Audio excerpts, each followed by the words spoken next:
Hi, everybody, and welcome back to another in the series of praying through the hymnal. Now, I'm going to tell you right up front that I'm fudging a little bit on this one. So, I've been singing a hymn in my head, and as you may be aware, we're in the midst of our Advent season, and this song in particular is very descriptive of Advent for me. And so I thought, oh, this is the one that I want to do for tonight. So I sat down and I got out my hymnal and I went through it. It's not in our hymnal. And so I came to the realization that actually it is a song that we used to do often when I sang with a choir, that we would do as an anthem during the Advent season. See, it doesn't show up in our Episcopal hymnal, but it's a good Methodist hymn. And as my old choir master used to say, the best Methodist hymns should be sung by everyone. Of course, as you might imagine, he was a Methodist. But I thought to myself, oh, well, I don't know if I should do that. This kind of falls outside the boundaries of the series. And then my next thought was, wait a minute, I was the one that set up the boundaries of the series. So if we're going to fudge it, it might as well be me that does it. So tonight we are going to do our first exception to the rule. And I'm going to share with you in prayer, People Look East. People Look East was written by Eleanor Farjeon, and she was a member of an extremely talented family. Her grandfather was an actor. Her father was a writer. She had three brothers. One of them was a composer of music, and the other two were writers. And so there was a real atmosphere of encouragement for all of their talents. And when they were children, Eleanor was a very shy child. She was described by others as being a very avid reader. She spent more time with her books than she did interacting with people, which is something that's close to my heart. And she had an active imagination that was really encouraged by her relationship with the rest of the members of her family. So we in the United States probably know her most popular hymn, It's Morning Has Broken. It was one that was also made very popular in the 70s by, at the time, a singer named Cat Stevens. And it's also a hymn. But in her homeland, in her home area, she's much more well known for her children's books. She wrote a lot of books specifically for kids that are still in print today. And the hymn that I'm going to share with you tonight appears in the Oxford Book of Carols. And that's a green cover book, which is probably the staple of most choirs that sing together. And it can be found in there. And again, as I said, it's often done by choirs at this time of year. So, without any further ado, let's take a few moments to get our minds into a comfortable place.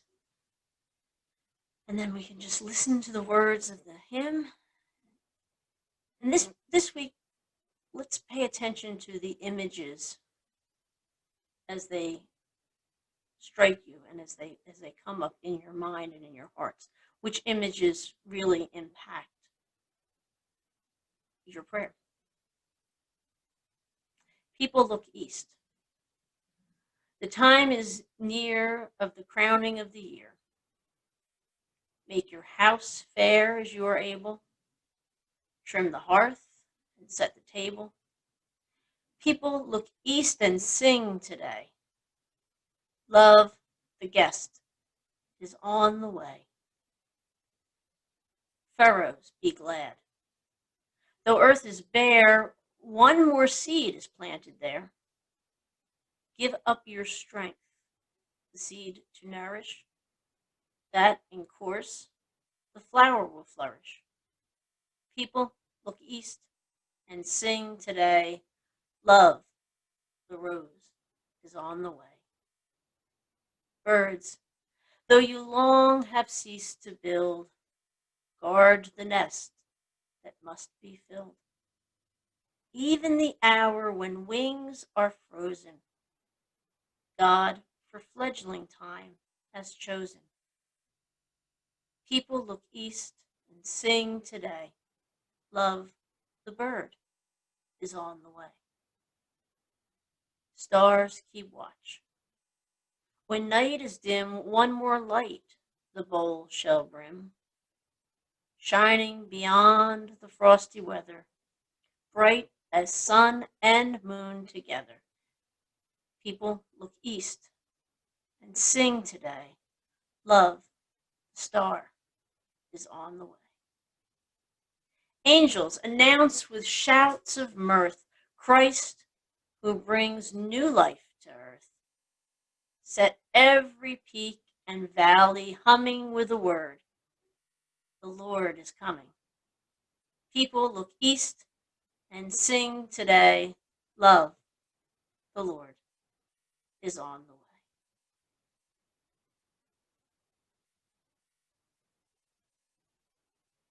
That prayer is full of images and ideas, isn't it?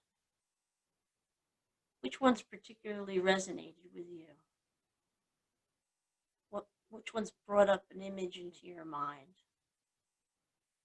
Maybe a memory, a tradition, a place.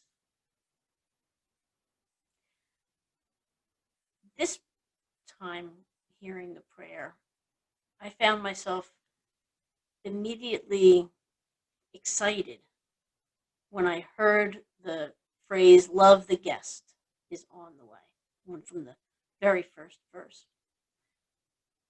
Maybe it's because this year is such a stark contrast to most years. I've begun to realize, though, that one of the staples of the Advent season, the time between Thanksgiving and Christmas and into the new year, is the idea that we are often invited into others' homes and we invite others into our home. We take the time to decorate our homes in a different way than we do the rest of the year. Oftentimes, we break out the good china, as we used to say in my family. And I think because before this Advent season started in 2020, we had to make a lot of changes to how we celebrate our holidays. For example, there were a lot of people who had to do something very different on Thanksgiving for their dinner than they were used to. Homes where they would have, a dozen people or 15 people or 30 people. I even know of a family that would have 38 people in their house for Thanksgiving dinner. This year, because of safety concerns, we had to, of good conscience, only be with that small group of people who already live in our household. Some Thanksgiving dinners were 2 or 3 or 4 gathered around the table. And although it was difficult, I think most of us came to the realization that that was the best way for it to be. That was the way we really showed our love for each other, was by being safe. But I think that tradition of gathering together at Thanksgiving then permeates all of the Advent season. It's often a time where there are not just company parties, but there's families getting together. One goes to one's house, the other ones come back to their house. We used to do a tradition of what was called a progressive dinner, where we went house to house and spent time with families, having dinner together, having dessert together. And I think the tradition that starts with Thanksgiving and goes through Christmas really allows the space for us to see each other in our homes. One of the technological advances of this whole Zoom thing that we're using now, this tool that we have at our fingertips, is there is is that there is more opportunity for us to be with each other in our own homes.